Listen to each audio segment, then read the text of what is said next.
Orient bell tiles studio से आप देख रहे हैं एबीपी न्यूज। नमस्कार, एबीपी न्यूज पर हाजिर हूं मैं रुमाना इसार खान। आप देखना शुरू कर चुके हैं जनहित। बिहार चुनाव से खबरें हम शुरू करेंगे आज शो में, जहां बड़े दिन बाद आज एक नई बहार आई। वैसे तो सबको पता है सीएम नीतीश कुमार के सामने अगर कोई सीएम फेस है तो वो तेजस्वी यादव ही हैं, लेकिन बड़ी सुस्ती के साथ और लगभग 2 महीने किंतु परंतु करने के बाद आज महागठबंधन ने इस पर अपनी रजामंदी का ठप्पा लगाया। बहुत पहले हालांकि ये कर देना चाहिए था, जो ऐलान चुनाव के 14 दिन बाद जाकर हुआ है। तेजस्वी यादव ही महागठबंधन का सीएम चेहरा होंगे, ऐलान हो गया है तारीखों के ऐलान के 14 दिन बाद। वहीं नीतीश कुमार से सीधे वो लोहा लेंगे, इस पर औपचारिक मोहर लग गई है। और वो जैसी चुनावी लाइन तय करते जाएंगे, महागठबंधन पीछे पीछे चलता जाएगा। फिलहाल बिहार की ये पिक्चर तो साफ हुई कि सबसे बड़ी कुर्सी की सीधी टक्कर अब चाचा और भतीजे के बीच है। वोटर सीधे चुन सकेगा कि एक बार फिर चाचा पर भरोसा करें या फिर इस बार भतीजे को भी एक चांस देकर देखें। तेजस्वी के नाम का ऐलान करते हुए महागठबंधन ने एक पासा भी फेंका कि उसने तो अपना सीएम फेस कंफर्म कर दिया, पर एनडीए क्यों नहीं बता रहा कि नीतीश कुमार सिर्फ नेतृत्व के लिए ही हैं या उसका सीएम फेस भी है, ये सवाल है। लेकिन आज आपको एनडीए की भी फेस रीडिंग करनी होगी। तेजस्वी को सीएम फेस बनाने पर ऐसा लगा मानो एनडीए भी इंतजार में था कि कब ऐसा हो और वो पूरे महागठबंधन को धर दबोचे। एनडीए ने फौरन एहसास करा दिया कि तेजस्वी को मुखौटा बनाकर महागठबंधन ने कितनी बड़ी भूल कर दी है।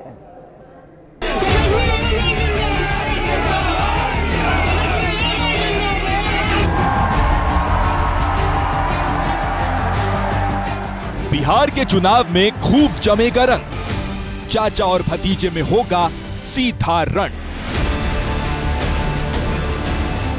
तेजस्वी की जिद आखिर पूरी हुई कि सीएम चाचा की असल चुनौती वही है, तो उनके नाम के आगे सीएम फेस क्यों ना लिखा हो। इच्छा आखिर पूरी हुई। पटना के मौर्या होटल में महागठबंधन के 7 दल जमा हुए तो तेजस्वी के नाम का ऐलान कांग्रेस के मुंह से ही करवाया गया, जो इससे लगातार बिदक रही थी।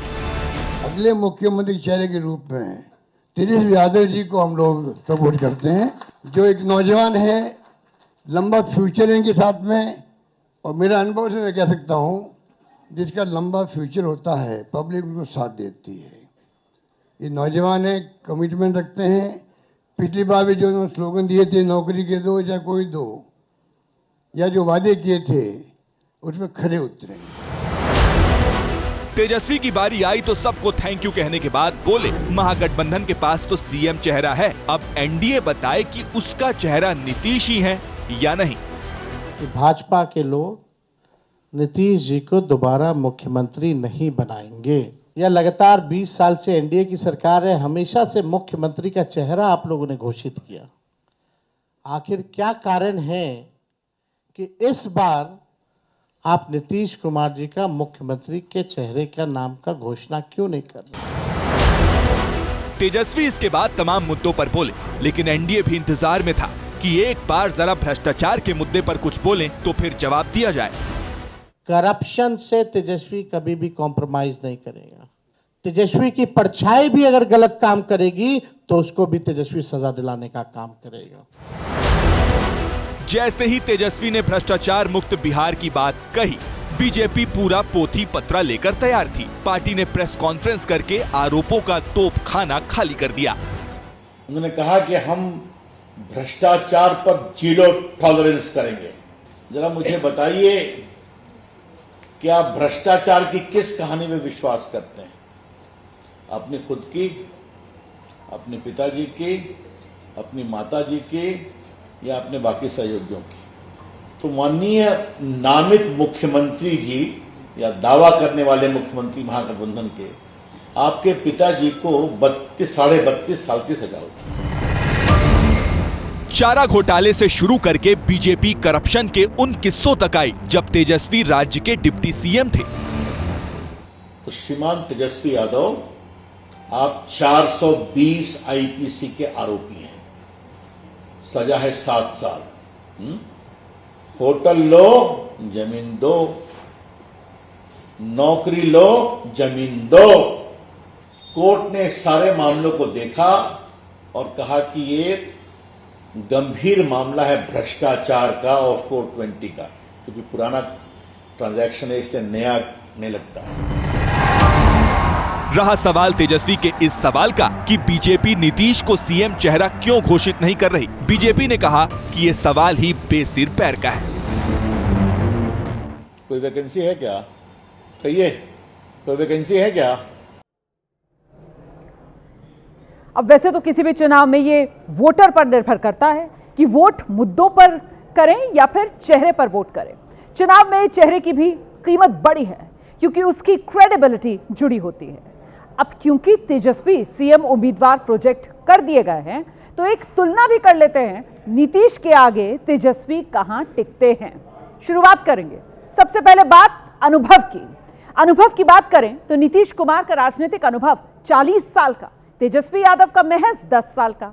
नीतीश 9 बार से बिहार के सीएम, तेजस्वी 2 बार 2-2 साल डिप्टी सीएम, 2 बार नेता प्रतिपक्ष। नीतीश 6 बार सांसद रहे, देश के 8 मंत्रालय संभाले। तेजस्वी ने कभी लोकसभा चुनाव लड़ा ही नहीं। अब छवि की बात कर लेते हैं तो नीतीश बिहार में रहकर भी एक राष्ट्रीय चेहरा है। तेजस्वी की राजनीति बिहार तक सीमित है। नीतीश मिस्टर क्लीन है, भ्रष्टाचार का एक भी केस नहीं। तेजस्वी पर 3 करप्शन के केसेस हैं, 22 क्रिमिनल केसेस दर्ज हैं। नीतीश परिवारवाद से परे हैं, बेटे को अपने प्रमोट नहीं करते। तेजस्वी बिहार में लालू परिवार के प्रतीक हैं। पढ़ाई और पैसा, अगर इस मामले में दोनों की तुलना करें तो नीतीश के पास इंजीनियरिंग की डिग्री है, तेजस्वी यादव ने नामांकन में खुद को 9वीं पास बताया है। इसके बावजूद नीतीश की संपत्ति 1 करोड़ 64 लाख रुपए, जबकि तेजस्वी की संपत्ति है 8 करोड़ 10 लाख रुपए। तो हर चुनाव की तरह बिहार में भी मुद्दों की इस बार भरमार है। बिजली, पानी, शिक्षा, सब अलग अलग मुद्दे हैं। नौकरियों की लॉटरी सब निकाल रहे हैं, कैश बेनिफिट भी सब दे रहे हैं। लेकिन तेजस्वी के सीएम फेस बनने पर एनडीए ने मान लिया है कि बिहार में उसके 3 मुद्दे इस बार भी खूब चलेंगे। ये तीनों मुद्दे उसके आजमाए हुए मुद्दे हैं। इन्होंने नतीजे भी बीजेपी एनडीए को दिए हैं। तो कौन से वो मुद्दे हैं? पहला है जंगल राज। एनडीए इस चुनाव में भी याद दिला रहा है, महागठबंधन को सत्ता देने का मतलब होगा बिहार में 2005 से पहले के दौर की वापसी करा देना। दूसरा है परिवारवाद, किसी यादव को ही सीएम प्रोजेक्ट करना है तो लालू के घर से ही क्यों? एनडीए परिवारवाद के इस नैरेटिव को अब और आगे बढ़ा पाएगा। और तीसरा है भ्रष्टाचार। लालू चारा घोटाले में सजा याफ्ता हैं। एनडीए बताएगा कि सीएम फेस तेजस्वी भी 2-2 घोटालों में फंसे हुए हैं और जेल जाने के मुहाने पर खड़े हैं।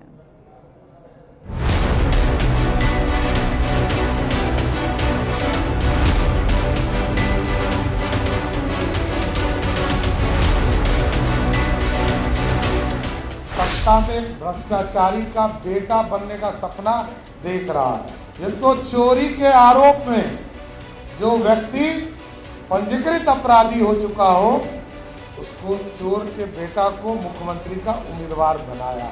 घोटाला का तो आपने ऐसा काला अध्याय अपने लिए जो रखा है, जो इस बिहार को भी बदनाम किया है। आप खुद को सजा देने का आप ऐलान कीजिए। आप पर भ्रष्टाचार का आप पर आरोप सिद्ध है। कहीं पे डर दिखा के, कहीं पे दबाव बनाकर अगर आपको सीएम का चेहरा स्वीकार किया तो क्या स्वीकार किया?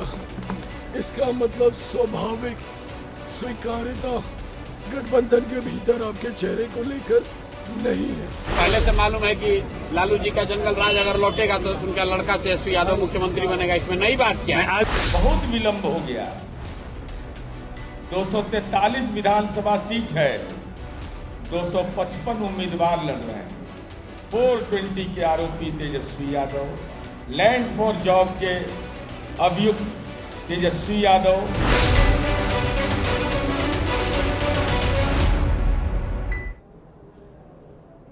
और जैसा हमने कहा, एनडीए ने अपने परंपरागत हथियारों को धार देना शुरू कर दिया।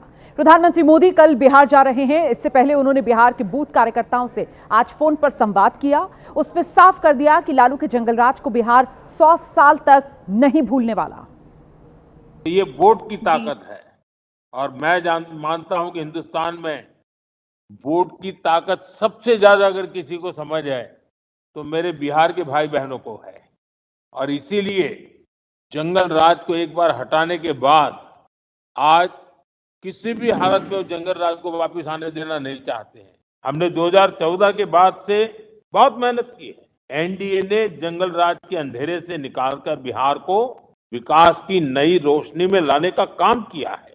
नीतीश जी ने, एनडीए ने बहुत मेहनत से बिहार को अंधेरे से बाहर निकाला है। आज बिहार में जंगल राज नहीं, जन विश्वास का राज है। आज बिहार का बच्चा बच्चा गर्व से कहता है मैं बिहारी हूं। एनडीए की रणनीति साफ दिख रही है। लालू परिवार को जंगल राज, भ्रष्टाचार, परिवारवाद का प्रतीक बताकर मुख्य आक्रमण एनडीए करेगा। आज नीतीश कुमार और जेपी नड्डा ने भी रैलियों में संकेत दिए, 3 बड़े हथियार यही होंगे। इसलिए याद रखिएगा, उन लोगों को कभी वोट मत दीजिए, सब लोग कुछ नहीं काम किया है। आपको चुनाव करना है विकास बनाम विनाश। 2005 से पूर्व बिहार ऐसी हालत में था उन लोगों का कि लोग परेशान थे, पूरे राज्य में डर एवं भय का माहौल था। आरजेडी, आर का मतलब रंगदारी, जे का मतलब जंगल राज और द का मतलब दादागिरी। विकास वर्सेस विनाश, जंगल राज, लालू का जंगल राज और नीतीश का सुशासन। एनडीए को यकीन है कि ये तुलना 2025 में भी जीत की राह बनाएगी। बीजेपी अध्यक्ष जेपी नड्डा ने आज से बिहार में एनडीए के लिए चुनाव प्रचार की शुरुआत कर दी। नड्डा ने पहले वैशाली के पातेपुर में रैली की, उसके बाद औरंगाबाद के गोह में रैली करके प्रचार को रफ्तार दी। तिरहुत रीजन से लेकर मगध रीजन तक जेपी नड्डा के निशाने पर लालू परिवार का भ्रष्टाचार और गुंडा राज रहा। आज न लालू न तेजस्वी ये अपने कुशासन के बारे में एक शब्द नहीं बोलते। इस चुनाव में भी शहाबुद्दीन के बेटे को टिकट देना ये अपने आप में बताता है कि आज भी आप गुंडा राज लाने के लिए ललायित हैं। मेरा बचपन गुजरा है बिहार में, मैंने वो दिन देखा है।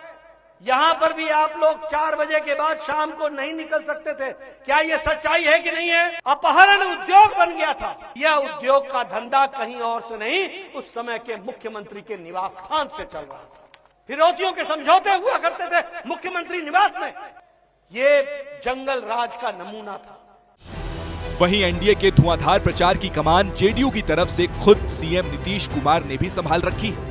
विरोधी भले ही नीतीश की फिटनेस पर सवाल खड़े कर रहे हों, लेकिन आज नीतीश ने 1 नहीं, 2 नहीं, 4 जनसभाओं को संबोधित किया, जिसमें सारण में 3 और वैशाली की 1 रैली शामिल थी। मां बेटी की जिस स्कीम के जरिए तेजस्वी बिहार के सीएम बनने का सपना देख रहे हैं, नीतीश ने आज उसी योजना को निशाने पर लिया। नड्डा और नीतीश दोनों के हमलों की धार साफ है कि जंगल राज, परिवारवाद और भ्रष्टाचार, इन तीनों मुद्दों पर आरजेडी को बख्शेंगे नहीं, बल्कि इन पर बढ़त ली जाएगी। शुक्रवार को बिहार के चुनावी समर में गृह मंत्री अमित शाह उतर रहे हैं, जो सीवान और बक्सर में माहौल बनाएंगे।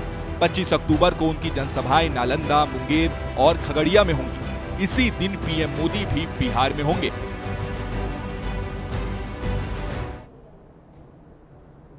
अच्छा, बिहार चुनाव में आज जितनी बड़ी खबर तेजस्वी के सीएम फेस घोषित होने की है, उतनी ही दिलचस्प खबर यह भी है, इतने बड़े ऐलान के वक्त राहुल गांधी पटना में क्यों नहीं थे? चलिए, हो सकता है राहुल गांधी कहीं व्यस्त हों, लेकिन ऐसा क्या हुआ जो महागठबंधन के बैनर से उनका फोटो तक गायब हो गया? एनडीए वाले तो विरोधी हैं, वो तो मजे लेंगे ही, लेकिन जिस तरह कांग्रेस बैकफुट पर आई और फिर आज बैनर से भी गायब हो गई, उसे देखकर लग रहा है कांग्रेस के साथ बीते 24 घंटों में कुछ तो बड़ा हुआ है, जिसे वो बताने से बच रही है। मौर्या होटल में महागठबंधन की 7 पार्टियों के पहुंचने से पहले ही मीडिया पहुंच चुका था। इंतजार तेजस्वी के आने का था, लेकिन निगाहें तेजस्वी के बैनर पर टिकी थी। नेता आए और तेजस्वी का सीएम प्रोजेक्शन शुरू हुआ। नजरें इस बैनर में न्यूज ढूंढती रहीं कि ना तो राहुल गांधी खुद आए, ना उनका फोटो है। आखिर चक्कर क्या है? इतने में बीजेपी ने ब्रीफिंग की और कहा कि आरजेडी ने कांग्रेस को और तेजस्वी ने राहुल को ताक पर रख दिया है। आज हम लोग देख रहे थे कि उस प्रेस से राहुल गांधी की तस्वीर गायब थी। क्या हो गया? हर पार्टियों के निशान जरूर थे, लेकिन राहुल गांधी की तस्वीर नहीं थी। आपको 2 महीने पीछे ले चलते हैं। 24 अगस्त की बात है, जब वोट अधिकार यात्रा के दौरान राहुल और तेजस्वी अररिया में थे। राहुल से सवाल था कि क्या तेजस्वी सीएम फेस होंगे। राहुल गांधी ने दाएं बाएं सारी बातें कर ली, लेकिन तेजस्वी को सीएम फेस नहीं कहा तो बस नहीं कहा। बिहार को लेकर अभी तक आपकी पार्टी से साफ क्यों नहीं किया जा रहा कि तेजस्वी यादव सीएम बनेंगे बिहार में? बहुत अच्छे तरीके से एक पार्टनरशिप बनी है। हम मतलब सारी की सारी पार्टियां एक साथ जुड़कर काम कर रही हैं, कोई टेंशन नहीं है और म्यूचुअल रिस्पेक्ट है, एक दूसरे की मदद हो रही है, तो मज़ा भी आ रहा है। आइडियोलॉजिकली हम अलाइंड हैं, पॉलिटिकली अलाइंड हैं, तो बहुत अच्छा रिजल्ट आएगा, मगर वोट चोरी को रुकना है। Thank you. इसीलिए जब आज महागठबंधन के बैनर से राहुल गांधी गायब पाए गए और इतने अहम ऐलान के लिए पटना नहीं पहुंचे, तो सवाल उठने ही थे कि क्या कुछ गड़बड़ है। हालांकि अशोक गहलोत ने कहा कि राहुल जल्द आएंगे। आने वाले वक्त में इनके अलावा राहुल जी भी आएंगे और नेता आएंगे, प्रियंका जी भी आएगी, सब नेता आएंगे और हम सब जो बैठे स्टेज पर सब मिलके संकल्प किए हुए हैं। ये जो लंबे समय तक नीतीश कुमार जी रहे हैं सत्ता में, अब कुछ कर नहीं पा रहे। अब तो गहलोत ने मतभेदों को खारिज किया, फिर भी सवाल कायम है कि कांग्रेस और राहुल गांधी ने तेजस्वी को सीएम उम्मीदवार वाकई मन से माना है या फिर सिर्फ मजबूरी में। पहली थ्योरी थी, क्या तेजस्वी को सीएम फेस ना बनाना कांग्रेस की दबाव की रणनीति है, ताकि ऐलान के एवज में कांग्रेस के लिए मनचाही सीटें ले सके। दूसरी थ्योरी थी, कांग्रेस तेजस्वी को सीएम फेस इसलिए नहीं बना रही क्योंकि उन पर करप्शन केस है। कांग्रेस को लगता था इससे चुनावी नुकसान होगा। सवाल उठ रहे हैं, क्या इसीलिए राहुल गांधी ने तेजस्वी के नाम की घोषणा से दूरी बनाई और अशोक गहलोत को पटना भेज दिया? 2 दिन में ऐसा क्या हुआ कि उन्हें तेजस्वी को सीएम कैंडिडेट मानना पड़ा, जिसके लिए 2 महीने पहले उन्होंने हाँ बोलने से मना कर दिया था? आखिर आपके राजनीतिक मालिक, जिनके आप ड्राइवर बने थे, राहुल गांधी कहाँ हैं? अति पिछड़ा मुकेश सहनी का फोटो क्यों नहीं? MY समीकरण वाली ये पार्टी का मतलब अब मुस्लिम यादव नहीं है, महागठबंधन में दरार है। कांग्रेस ने घुटना टेका है लालू यादव और तेजस्वी यादव के सामने। सवाल उठ रहे हैं कि राहुल गांधी का संदेश वाहक बनकर अशोक गहलोत कल लालू यादव के घर गए थे, तो ऐसा क्या हुआ कि कांग्रेस की सारी शर्तें शांत हो गई? आज की प्रेस कॉन्फ्रेंस से पहले कांग्रेस प्रवक्ता पवन खेड़ा का एक बयान सुने, जिसमें उन्होंने पूरी पीड़ा छिपाई। तो हम तो इतने मुस्कुरा रहे हैं मंच पर भी और इधर भी, तो राजी तो हैं। परिवार में कोई दबाव नहीं होता, सब राजीनामे से ही काम होते हैं। लेकिन आज का दिन वाकई ऐतिहासिक था। तो फिर ऐसा क्यों है कि कांग्रेस और राहुल गांधी, प्रियंका गांधी, इनके एक्स अकाउंट पर भैया दूज, गोवर्धन पूजा की बधाई है, पर तेजस्वी को बधाई के नाम पर एक शब्द नहीं है? हो सकता है ये सवाल कांग्रेस का अभी और पीछा करें।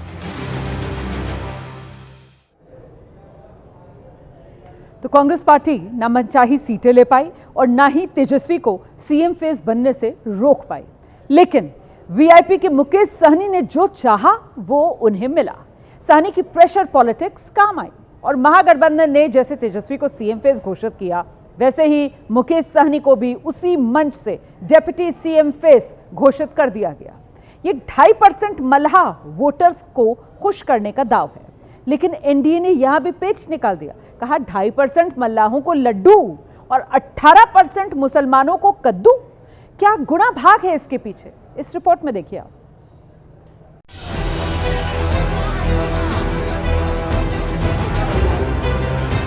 चुनाव के ऐलान के बाद ये पहली तस्वीर है जिसमें महागठबंधन के तमाम घटक दल साथ दिख रहे हैं। पटना के होटल मौर्य में ये साझा प्रेस कॉन्फ्रेंस हुई। तेजस्वी को सीएम और मुकेश सहनी को डिप्टी सीएम का चेहरा प्रोजेक्ट किया गया। सबकी राय बनी है कि जो हमारे अन्य पिछड़ा वर्ग के साथी हैं, मुकेश सहनी जी, जिनको आप सब जानते हैं, मुकेश सहनी जी, जो एक संघर्ष करते हुए यहाँ तक पहुंचे हैं, अपनी पार्टी बनाई है, अपनी अकल होशियारी से, अपनी मेहनत से बनाई है, गरीबों के मसीहा के रूप में, अपनी कौम के मसीहा के रूप में उभर के आए हैं। ऐसे नौजवान को हमने तय किया है वो उप मुख्यमंत्री होंगे साथ में। दरअसल महागठबंधन में साझा प्रेस कॉन्फ्रेंस नहीं होने की मुख्य वजह यही चेहरों को लेकर विवाद था, लेकिन नामांकन की प्रक्रिया खत्म होने के साथ ही मामला सुलझा लिया गया। फिलहाल इन दोनों चेहरों को आगे रखकर महागठबंधन मैदान में उतरने जा रहा है। आजाद भारत में पहली बार बिहार प्रदेश में एक मल्लाह का बेटा निषाद अति पिछड़ा समाज से आते हैं, उनको डिप्टी सीएम का नाम का घोषणा हुआ। यही हमारे लिए सबसे बड़ी पहला जीत है कि सब सीट पे मजबूती से हम लोग लड़ाई लड़ेंगे और 150 प्लस सीट बना के और बिहार में हम अपनी सरकार बनाएंगे। बहुत से लोगों के मन में सवाल यह है कि सीएम का चेहरा तो अब तक प्रोजेक्ट होता रहा है, डिप्टी सीएम का चेहरा प्रोजेक्ट करने की जरूरत क्यों पड़ी? असल में वीआईपी के प्रमुख मुकेश सहनी ने महागठबंधन पर इसके लिए बड़ा दबाव बना रखा था। हर प्रेस कॉन्फ्रेंस में या फिर पत्रकारों से जब भी मुकेश सहनी बात करते थे तो इस बात पर जोर देते थे कि अगर सत्ता महागठबंधन को मिली तो डिप्टी सीएम वही होंगे। दबाव का असर इतना ज्यादा था कि उन्होंने सीटों से समझौता तो कर लिया, पर कुर्सी की डिमांड लगातार बनी रही। मुकेश सहनी को डिप्टी सीएम प्रोजेक्ट करने का कितना फायदा महागठबंधन को मिलेगा, ये आने वाला वक्त बताएगा। लेकिन इस फैसले ने सियासत के सामाजिक ताने बाने में विवाद का बीज बो दिया है। जेडीयू की तरफ से यह पोस्टर जारी किया गया है, लिखा है समाजवाद का तेजस्वी फॉर्मूला, 2.6% मल्लाहों को लड्डू और 18% मुस्लिमों को कद्दू। मुसलमान क्या केवल डराकर वोट लेने के लिए राजद कांग्रेस के साथ हैं? MY समीकरण वाली ये पार्टी का मतलब अब मुस्लिम यादव नहीं है, बल्कि मुकेश सहनी और तेजस्वी यादव हो गया है। तो उनका जो वोट बैंक था वो तो बड़ा नाराज हो गया है उनसे, कुछ उनको मिलने वाला नहीं है। महागठबंधन में दरार है, कांग्रेस ने घुटना टेका है लालू यादव और तेजस्वी यादव के सामने। इसमें कोई दो राय नहीं कि मुस्लिमों के वोट का बड़ा हिस्सा महागठबंधन को ही मिलता रहा है। बावजूद इसके मुस्लिमों को सत्ता में हिस्सेदारी उस तरह से नहीं मिली। पिछले दिनों इस सवाल को लेकर कई मुस्लिम नेताओं ने मोर्चा भी खोला था, लेकिन महागठबंधन ने आज 2 चेहरों को प्रोजेक्ट किया। इसमें से एक तेजस्वी यादव ओबीसी में यादव जाति से हैं, जबकि मुकेश सहनी ईबीसी में मल्लाह बिरादरी से आते हैं। नीतीश कुमार के ईबीसी वोट बैंक में सेंध लगाने के मकसद से महागठबंधन ने मुकेश सहनी को डिप्टी सीएम फेस घोषित किया है। बिहार में ईबीसी की आबादी सबसे अधिक है, जो कि 36% है। ये नीतीश के वोटर माने जाते हैं, लेकिन तेजस्वी यादव इस समूह की जातियों को तोड़कर अपना बेस मजबूत करने में जुटे हैं। अति पिछड़ी जाति के वोटरों की संख्या बिहार में 36% है, जो कि राज्य की आबादी में सबसे ज्यादा है। CSDS का पोस्ट पोल सर्वे बताता है कि 2020 के चुनाव में ईबीसी के 58% वोट एनडीए को मिले थे, जबकि महागठबंधन को ईबीसी के महज 18% वोट मिले थे। मुकेश सहनी खुद को सन ऑफ मल्लाह कहते हैं। मल्लाह बिरादरी का मुख्य पेशा तो मछली पकड़ना है, लेकिन मुकेश सहनी का मुख्य धंधा फिल्मों में सेट बनाने का है। साल 2000 राजनीति में सक्रिय हैं। तब उन्होंने बीजेपी का साथ दिया था, बाद में अपनी पार्टी बनाई और 2019 में महागठबंधन के साथ हो लिए। लेकिन 2020 के चुनाव से ठीक पहले उन्होंने पाला बदला और एनडीए के साथ मिलकर चुनाव मैदान में उतर गए। नीतीश की सरकार बनी, मुकेश सहनी मंत्री बने, लेकिन वहां भाव कम मिलने लगा तो फिर से पाला बदल लिया। महागठबंधन के साथ हो गए और पिछला लोकसभा चुनाव उन्होंने महागठबंधन के साथ लड़ा। बिहार में मल्लाह जाति के लोग मुख्य रूप से नदियों के आसपास के इलाके में बसे हुए हैं। गंगा या गंडक जैसी नदियों के किनारे ये अच्छी खासी संख्या में है।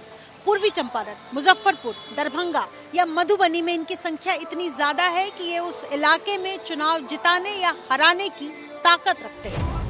मुकेश सहनी खुद को जिस मल्लाह ग्रुप का नेता मानते हैं, उसमें मुख्य रूप से 5 उपजातियां हैं: मल्लाह, निषाद, केवट, बिंद, बेलदार।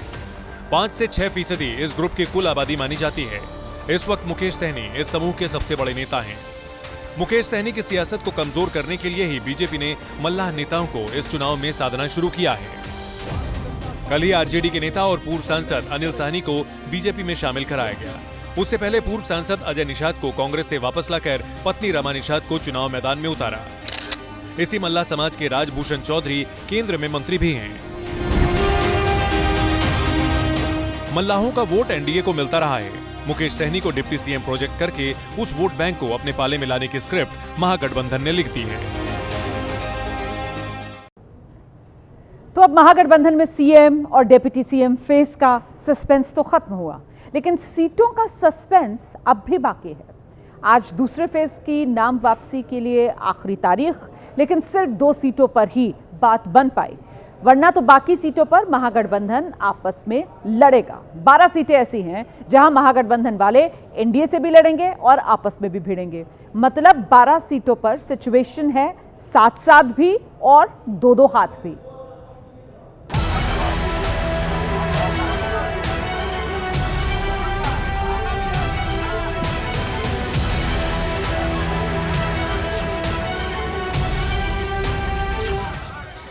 मुख्यमंत्री और उप मुख्यमंत्री उम्मीदवार के नाम का ऐलान तो हो गया, लेकिन महागठबंधन की साझा प्रेस कॉन्फ्रेंस में औपचारिक सीट बंटवारे की मुनादी फिर भी नहीं हुई। विपक्षी गठबंधन के नेता भले ही सब कुछ ठीक होने का दावा कर रहे हों, लेकिन हकीकत ये है कि अब भी 12 सीटों पर फ्रेंडली फाइट की नौबत कायम है।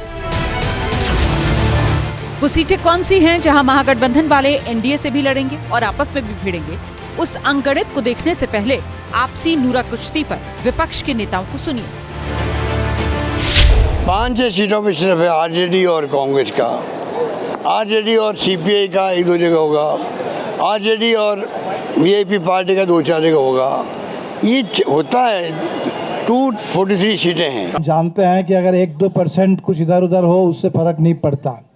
95% देखिए, और बाकी भी चुनाव है, डायनामिक चीज है। अगर जैसे चुनाव आगे बढ़ेगा तो कोई एक आध कैंडिडेट के लिए पीछे हटना भी कोई बड़ी बात नहीं है। दूसरे चरण की नामांकन वापसी की ब्यात खत्म हो गई है। नाम वापसी के अंतिम दिन मधुबनी जिले की बाबूबरही सीट से वीआईपी उम्मीदवार बिंदु गुलाब यादव चुनावी मुकाबले से पीछे हट गयी। इस तरह से यहाँ अब आरजेडी के अरुण कुमार सिंह की सीधी टक्कर जेडीयू की मौजूदा विधायक मीना कामत से होने के आसार हैं। मधुबनी जिला परिषद अध्यक्ष बिंदु गुलाब यादव को मुकेश सहनी और तेजस्वी यादव ने फोन कर नाम वापस लेने के लिए मनाया और वो गठबंधन हित में मान गईं।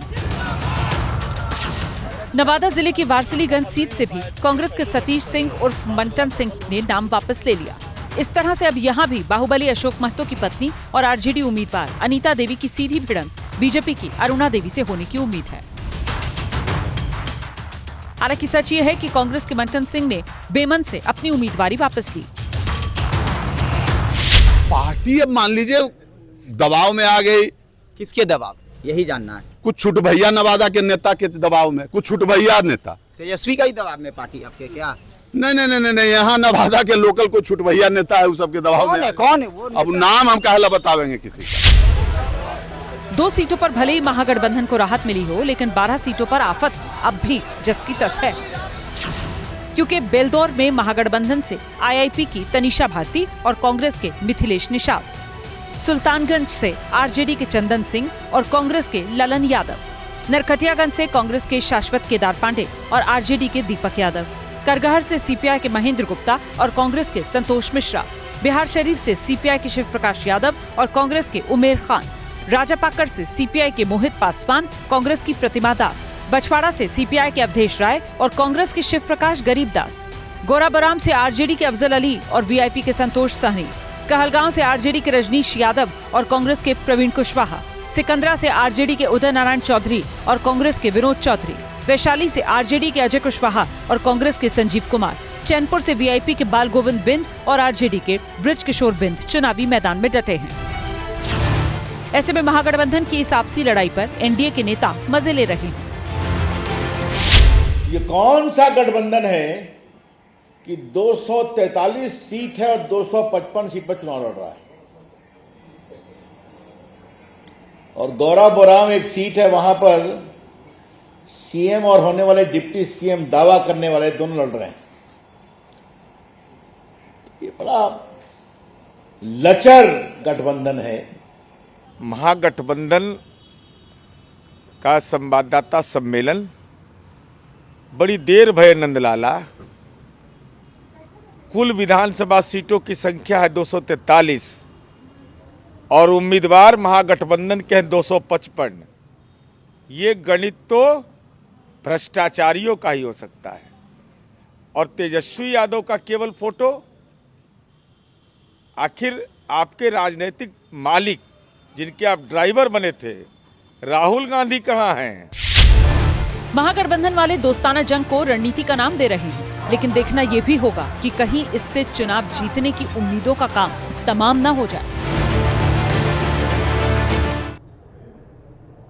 और अब बढ़ते बिहार के बाहुबली चैप्टर की तरफ। बिहार का चुनाव बाहुबलियों के बिना अधूरा है। ऐसे में हम इस चुनावी मौसम में खास सीरीज आपके लिए लेकर आए हैं और आज इस सीरीज के वारसलीगंज चैप्टर में आप देखिए Mrs Akhilesh versus Mrs Ashok Mahto की चुनावी जंग। अखिलेश सिंह वर्सेस अशोक महतो।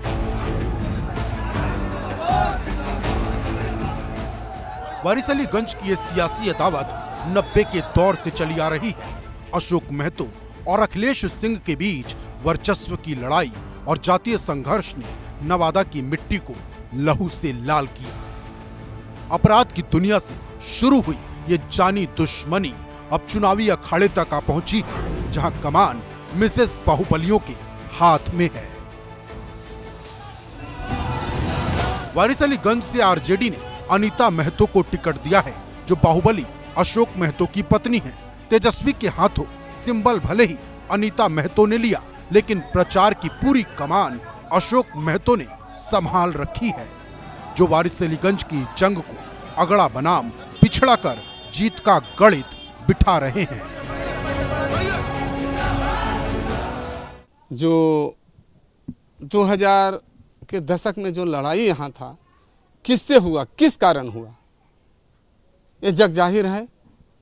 जो अभी वर्तमान विधायक हैं, उनका पति के द्वारा हमारे गांव में जब 100 घर कॉलोनी पास हुआ था, इंदिरा आवास, उसमें मांगा जा रहा था रंगदारी टैक्स 1500 रुपये प्रति कॉलोनी इंदिरा आवास, अखिलेश सरदार की तरफ से। हाँ, उसी में यहाँ हत्या हुआ, हमारा परिवार के लोग एक मारे गए। हमने इसको रोका कि नहीं, कोई रुपया पैसा नहीं दो, सब लोग लड़ो सब मिलकर। तो उसी का मजदूरी हम मांग रहे हैं कि हमने लड़ाई लड़े हर जगह गरीब गुरबों के लिए।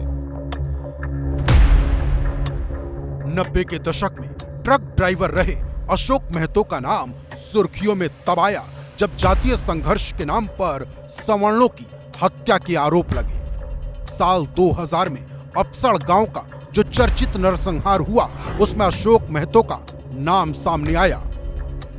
काफी नाटकीय तरीके से पुलिस ने उस दौर के कुख्यात रहे अशोक महतो को गिरफ्तार किया था। नवादा जेल ब्रेक कांड का मास्टरमाइंड अशोक महतो को ही माना जाता है। इसी कुख्यात किरदार पर नेटफ्लिक्स ने खाकी बिहार चैप्टर नाम की वेब सीरीज भी बनाई थी। जेल ब्रेक कांड में 17 साल जेल में रहने के बाद दिसंबर 2023 में अशोक महतो रिहा हुआ। सजायाफ्ता होने के बाद चुनाव लड़ने का रास्ता बंद हुआ तो अशोक महतो ने 16 साल छोटी अनीता से शादी की और लोकसभा चुनाव में आरजेडी से टिकट हासिल किया। मुंगेर से अनीता जीत नहीं पाई तो इस बार आरजेडी ने वारिसलीगंज विधानसभा से दांव खेला। 90 के दशक के जिन्न को दोबारा जिंदा कर दिया। अब यहाँ अशोक महतो और अनीता महतो का मुकाबला पुराने दुश्मन अखिलेश सिंह की पत्नी और बीजेपी की प्रत्याशी अरुणा देवी से है। अरुणा देवी भले ही यहाँ से 4 बार विधायक बन गई, लेकिन पति अखिलेश की छत्र छाया से निकल नहीं पाई हैं।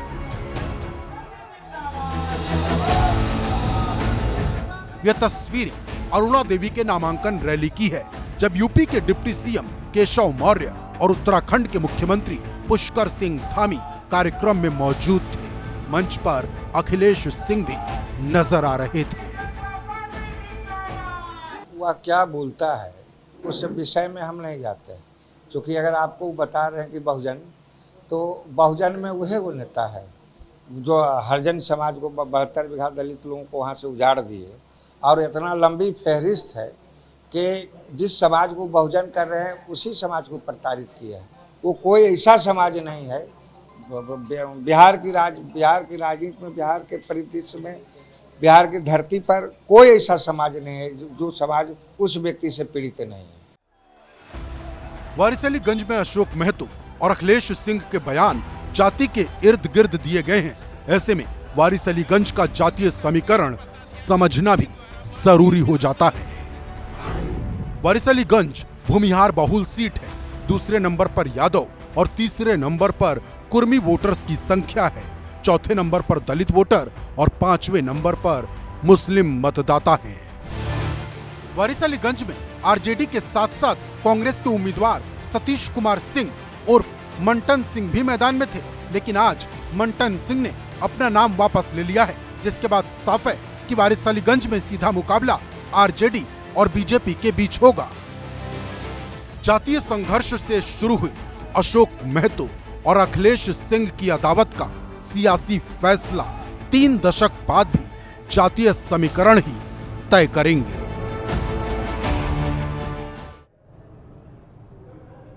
आगे बढ़ेंगे। मिथिला में एक कहावत है, पग पग पोखर माछ मखान। कहते हैं पाग, तालाब, मछली और मखान, यही मिथिला की है असली पहचान। लेकिन आज बिहार में मिथिला पाग के अपमान का मुद्दा उछल गया। आरोप उत्तर प्रदेश की बीजेपी विधायक केतकी सिंह पर है, जो बिहार पहुंची थी मैथिली ठाकुर को जिताने के लिए, प्रचार करने के लिए। केतकी नहीं, पाग के अपमान के आरोप में खुद को मिथिला की बेटी कहने वाली मैथिली ठाकुर भी घिर गई हैं। हम आई नहीं, बलिया से चल के आई नहीं, जब बैठी तो आप लोग ने मेरा स्वागत किससे किया? ये पग बैठा पहना के किया ना। ये पग क्या है? मिथिला का सम्मान है ना। ये पगड़ी क्या है? मिथिला का सम्मान है? नहीं, मिथिला का सम्मान ये नहीं, मिथिला का सम्मान ये है मिथिला का सम्मान। जो आपके बगल में बैठी आपकी बेटी है, ये है मिथिला का सम्मान। उत्तर प्रदेश की बलिया सीट से बीजेपी विधायक केतकी सिंह के इस बयान पर बिहार की राजनीति में नया तूफान उठ गया है। केतकी ने पाग के बजाय मैथिली ठाकुर को मिथिला का सम्मान बताया। बताते बताते उस पाग को मेज पर रख दिया, जिसे मिथिला की शान बताया जाता है। आरजेडी ने बीजेपी विधायक के इस बयान को चुनावी मुद्दा बना लिया है। पार्टी ने केतकी सिंह के वीडियो को सोशल मीडिया प्लेटफॉर्म एक्स पर शेयर किया। इसके साथ ही मैथिली भाषा में लिखा, मिथिला में पाग सिर्फ सिर पर पहनने वाला कोई वस्त्र नहीं, बल्कि सम्मान, संस्कार और अस्मिता का प्रतीक है। आरजेडी ने मिथिला संस्कृति में पाग की तुलना राजा के मुकुट से की है। विपक्षी पार्टी ने बीजेपी विधायक पर पाग को फेंककर मिथिला संस्कृति के अपमान का आरोप लगाया है।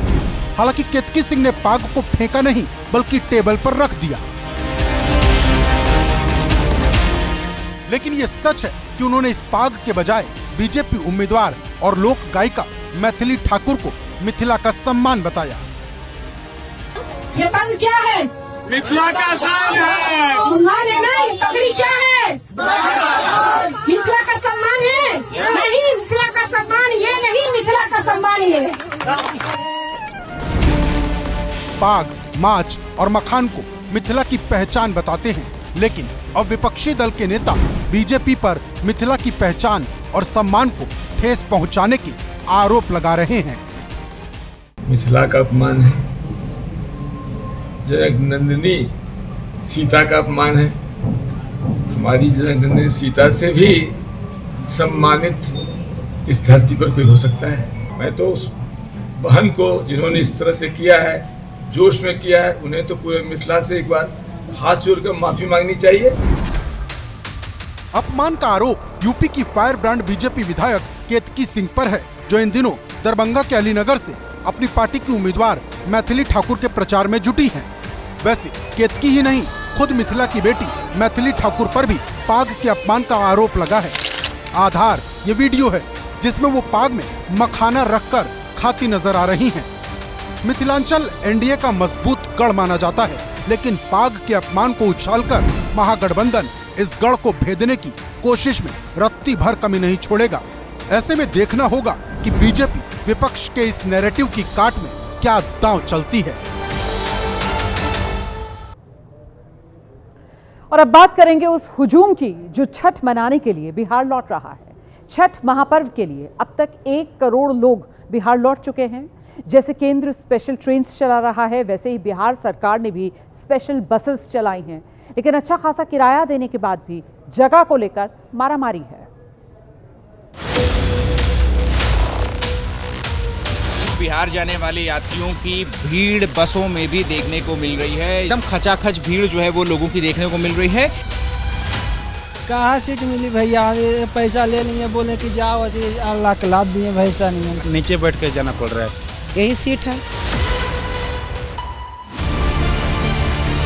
छठ का पर्व मनाने की उमंग यात्रियों में साफ दिखाई देती है, लेकिन दिल्ली से बिहार जाने के रास्ते पर ये यात्री कई मुश्किलों का सामना करते हुए उफ कर रहे हैं। बस में खासकर महिलाओं और बच्चों को बस के फ्लोर पर ही यात्रा करने को मजबूर होना पड़ रहा है। यात्रियों को चिंता इस बात की है कि खचाखच भरी बसों में कैसे अपनी मंजिल तक पहुंचेंगे। ट्रेनों में भीड़ तो देखने को मिल रही है, लेकिन उसके बाद जो जिन यात्रियों को टिकट नहीं मिल पा रहा है या फिर वो ट्रेनों में सफर नहीं कर पा रहे हैं, वो उस तरीके से बस में यात्रा करने को मजबूर हैं और पॉकेट से ज़्यादा पैसे तो जा ही रहे हैं, लेकिन सुविधा के नाम पर देखिए क्या कुछ मिल रहा है। सामान रखने की भी जगह जो है वो इस बस में ऐसा लग रहा है कि नहीं है। दिल्ली से पटना तक का बस का सफर 14 से 15 घंटे में पूरा होगा, लेकिन लोगों की मुश्किल केवल इतनी ही नहीं है, इन्हें बस का दोगुने से भी ज्यादा किराया देना पड़ रहा है। और जनहित में अब वीडियो ऑफ द डे। घरों से लेकर सड़कों तक 20 करोड़ लाल केकड़ों की मानो जैसे कोई रैली निकल रही हो। ये सभी केकड़े हिंद महासागर की ओर जा रहे हैं। क्रिसमस आइलैंड दुनिया का एक ऐसा आइलैंड है जहां ये लाल केकड़े अपनी जनसंख्या बढ़ाने के लिए नवंबर से जनवरी के बीच महासागर की ओर बढ़ते जाते हैं। सड़कों पर केकड़ों का हुजूम निकलते वक्त गाड़ियों की आवाजाही पूरी तरह प्रतिबंधित रखी जाती है। इन केकड़ों में से मादाएं 15 नवंबर के आसपास अपने अंडों को समुद्र में छोड़ देती हैं। क्रिसमस आइलैंड पर लौटने से पहले 1 महीने तक छोटे लार्वा के रूप में केकड़ों के बच्चे समुद्र में ही रहते हैं। और आइए अब देखते हैं आज का जनहित मंत्र। सम्मान एक दर्पण की तरह है, जितना अधिक आप दूसरे व्यक्ति को देंगे उतना ही अधिक आपको वापस मिलेगा। जनहित में फिलहाल मुझे इजाजत दीजिए।